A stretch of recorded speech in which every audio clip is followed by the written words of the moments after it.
नमस्कार। मैं हूं सुनील और आप इस समय देखना शुरू कर चुके हैं अपना खास कार्यक्रम खबर बिहार। खबर बिहार में बातें करते हैं, बिहार की खबरें होती है बिहार की।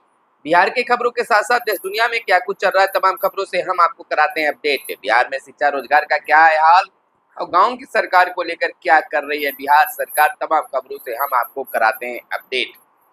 मुखिया जी हड़ताल का कर दिए हैं ऐलान।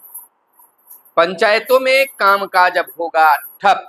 वार्ड सदस्य भी हैं गुस्से में, करें कि हम भी उनका देंगे साथ।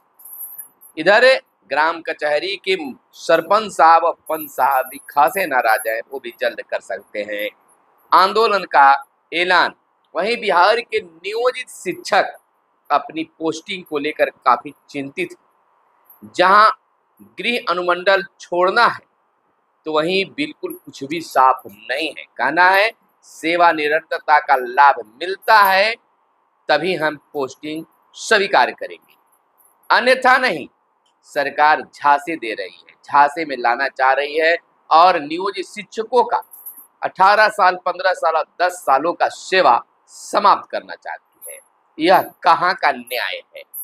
वहीं हम आपको बता दें कि नवमी के दिन माता के दर्शन करने के लिए पटना सहित गया, मुजफ्फरपुर, औरंगाबाद, सीतामढ़ी तमाम जिलों से यह खबर आ रही है कि माता के पंडाल में हजारों की संख्या में श्रद्धालु माता के दर्शन के लिए उपस्थित हुए।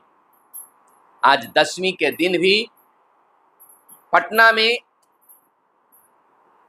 रावण दहन का खास आयोजन गांधी मैदान में। बता दें बहुत जगह आज दशहरा का मेला भी लगता है, प्रशासन उस पर ध्यान बनाए हुए है। वहीं मैं अपने तमाम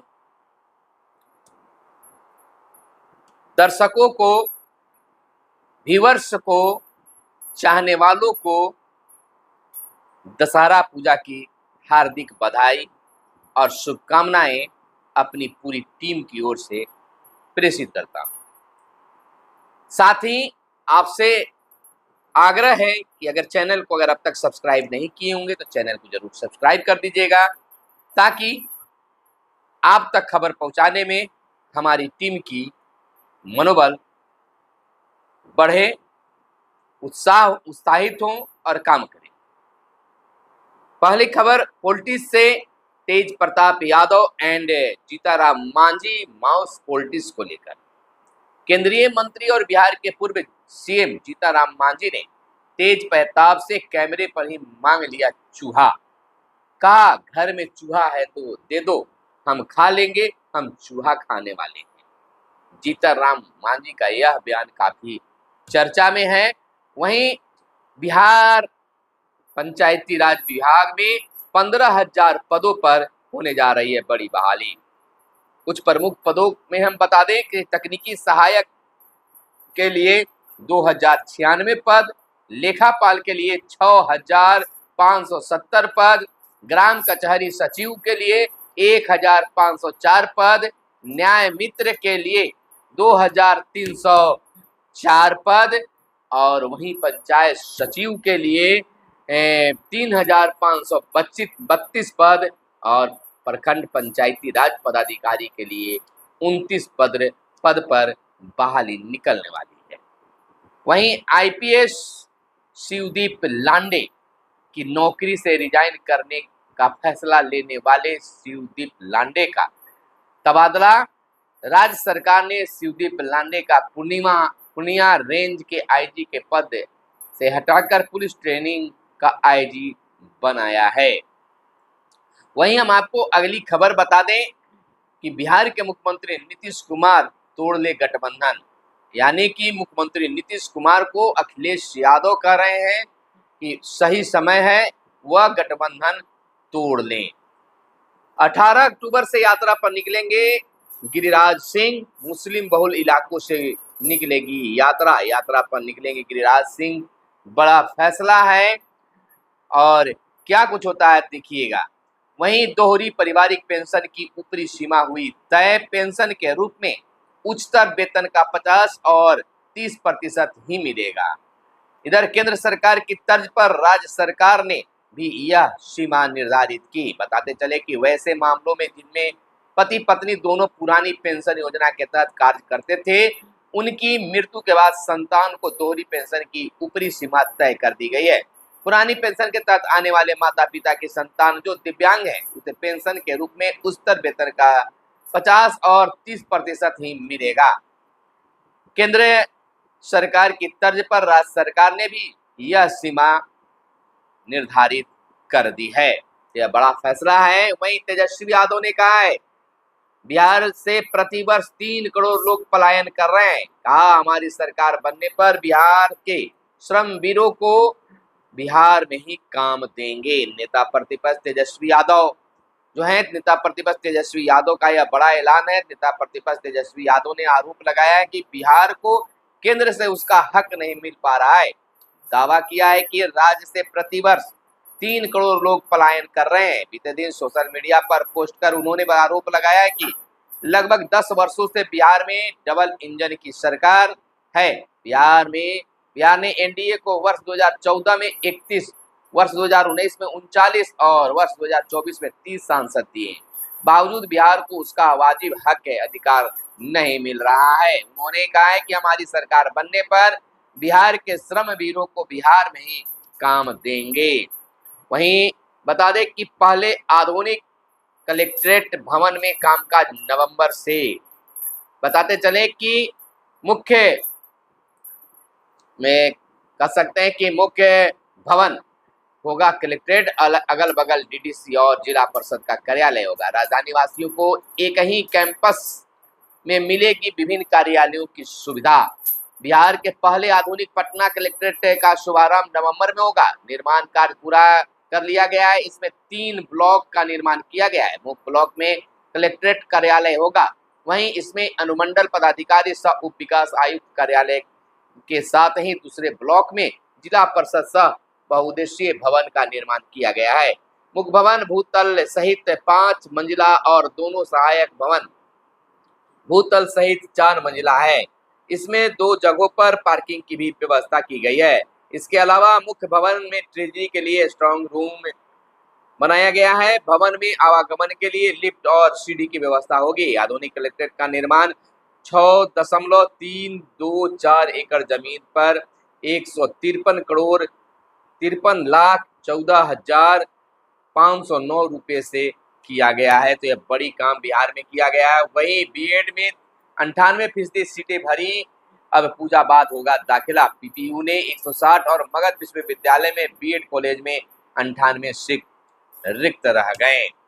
तो वहीं बदली तिथि, परीक्षा 14 दिसंबर को। केंद्रीय शिक्षक पात्रता परीक्षा 2024 की तिथि में दूसरी बार हुआ है बदलाव। कुछ जगह 15 को कई प्रतियोगिता परीक्षाओं के आयोजन से बदलाव हुआ है। आपको बताते चले कि केंद्रीय माध्यमिक शिक्षा बोर्ड सीबीएसई ने केंद्रीय शिक्षक पात्रता परीक्षा की तिथि में एक बार फिर बदलाव किया है। अब परीक्षा 14 दिसंबर को होगी। इससे पहले परीक्षा जो है 15 दिसंबर को होनी निर्धारित की गई थी। इसमें बदलाव किया गया है। सबसे पहले बोर्ड ने 1 दिसंबर को परीक्षा आयोजित करने की सूचना जारी की थी। बोर्ड ने परीक्षा की तिथि के बदलाव को लेकर वेबसाइट पर सूचना भी जारी कर दी है। वहीं राज्य स्तरीय प्रतियोगिता के लिए 30 तक कर सकते हैं आप आवेदन। सर सीवी रमन और श्रीनिवास रामानुजन टैलेंट सर्च के लिए अवसर है। तो 30 तक आवेदन करने का इसमें मौका दिया गया है। वहीं सबसे ज्यादा पलायन राजद शासन में हुआ। नित्यानंद ने कह सकते हैं कि तेजस्वी यादव के बयान पर यह बातें कही है, जवाब दिया है, पलटवार किया है। केंद्रीय गृह राज्य मंत्री नित्यानंद राय ने बिहार से पलायन को लेकर नेता प्रतिपक्ष तेजस्वी यादव के पोस्ट पर कड़ी प्रतिक्रिया व्यक्त की है। उन्होंने कहा कि तेजस्वी यादव सफेद झूठ बोल रहे हैं। राजद शासन काल में बिहार में भय का वातावरण था, जंगल राज की स्थिति थी, राज्य के लोग भयभीत थे। बिहार में सबसे ज्यादा पलायन जंगल राज की सरकार में हुआ। उन्होंने कहा कि राजद शासन में बिहार के लोग अपनी जान और प्रतिष्ठा बचाने के लिए बाहर गए। भय के कारण ही लोग रोजगार के लिए बिहार से बाहर गए और दूसरे राज्यों में सेट कर गए। अब उनके लिए बाहर और बिहार दोनों जगह घर है। बिहार के 90 पैक्सों ने कराया एफपीओ के लिए निबंधन। सहकारिता मंत्री प्रेम कुमार ने समीक्षा बैठक के बाद दी जानकारी। कहा, सहकारी बैंक की योजनाओं का प्रचार कर नए खाता खोलें।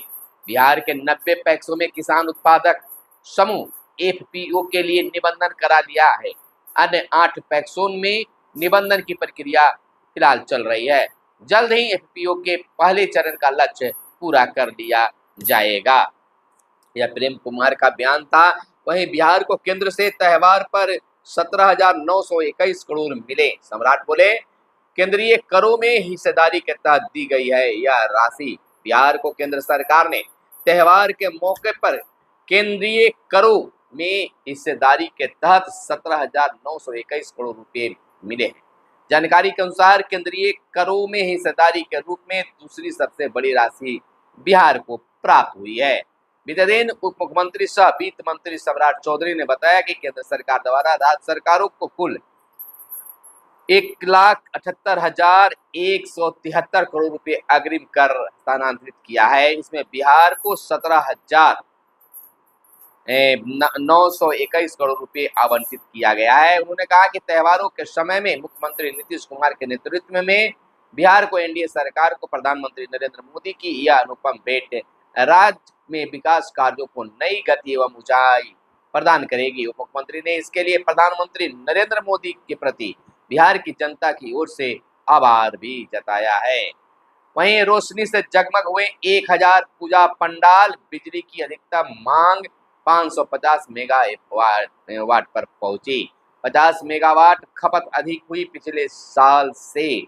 तो पटना सहित विभिन्न पूजा पंडालों में लाइट ही लाइट देखने जा रहे हैं। चाहे जिला मुख्यालय हो या प्रखंड मुख्यालय हो या अनुमंडल मुख्यालय हो, सब जगह पंडालों को भव्य रूप से सजाया गया है। बिजली तो कहीं जनरेटर पर या कार्य हो रहे हैं, देखे जा रहे हैं। भव्यता है पूजा पंडालों में, लोगों की हुजूम, श्रद्धालु जो है माता के दर्शन के लिए काफी संख्या में पहुंच रहे हैं। वहीं सुविधा पटना जीपीओ में विदेशी डाकघर खुलेगा। सीमा शुल्क आयुक्त ने अधिसूचना जारी की। इस सुविधा से लागत में कमी आएगी। पटना जीपीओ में विदेशी डाकघर यानी एफपीओ खुलेगा। बीते दिन सीमा शुल्क आयुक्त डॉक्टर यशोवर्धन पाठक ने इसके लिए खुलने की अधिसूचना भी जारी कर दी है। वहीं हम आपको बता दें कि बिहार में 400 नए घाटों पर होगा बालू का खनन। खनन विभाग 15 से शुरू करेगा अधिकतर नए घाटों की नीलामी की प्रक्रिया। 580 थी पहले। राज्य में बालू के घाटों की संख्या 984 घाट हुए छोटी छोटी इकाइयों में बांटने से। अवैध खनन रोकने को चौकसी भी रहेगी। नीलामी को बनाया गया है काफी आसान। तो इसमें अब बालू खनन को लेकर आदेश जारी किया गया है। इधर बिहार को नवीनगर से 1500 मेगावाट बिजली मिलेगी। करा रहे अत्याधुनिक बिजली घर के लिए कंपनी एनटीपीसी में समझौता हुआ है। 800 मेगावाट की 3 इकाई बनेगी। 3 इकाई में यह काम होगा। इधर आपको बताते चले कि कचहरी सचिव और न्याय मित्र की बहाली दिसंबर तक होगी। जिलावार कचहरी सचिव और न्याय मित्र की पद को क्लियर किया गया है, साफ किया गया कि किस जिले में कितने पद हैं। जैसे औरंगाबाद में कचहरी सचिव के लिए 10 पद हैं, तो न्याय मित्र के लिए 21 हैं। वहीं अररिया में 50 और 80 का है। अरवल में न्याय में कचहरी सचिव 16 हैं, तो न्याय मित्र 41 है। उसी प्रकार से गया की अगर बात कर ले तो 52 जो है और 87 का रेशियो रखा गया है। कैमूर में 8 और 4 का रेशियो है, तो कटिहार में 53 और 80 का है। वहीं मधुबनी में 67 और 154 है। वहीं मुजफ्फरपुर की अगर बात कर ले तो 52 और 158 पद यहाँ पर रिक्त पड़े हैं। इसी प्रकार से विभिन्न जिलों में बनेगा। वहीं मनरेगा से राज्य में खेल मैदान का होगा विकास। स्कूल परिसर व अन्य सार्वजनिक स्थलों पर बनाए जाएंगे मैदान। 5 से 6 हजार खेल मैदान बनाने की है तैयारी। मैदानों में एथलेटिक ट्रैक और वॉलीबॉल और बास्केटबॉल कोर्ट का भी निर्माण होगा। 2 चरणों में पूरे होंगे कार्य। ट्रैक और कोर्ट का भी होगा खास निर्माण मनरेगा कार्य से। वहीं नियोजित शिक्षकों का पोस्टिंग अब बिल्कुल कंफर्म हो गया है, होकर ही रहेगा। पोस्टिंग को लेकर एक बार फिर से नई कमेटी बना दी गई है जिला स्तर पर।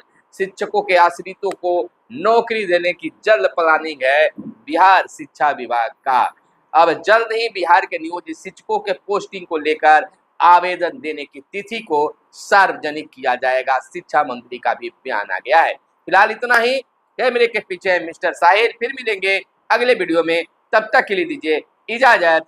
जय हिंद, जय भारत, वंदे मातरम।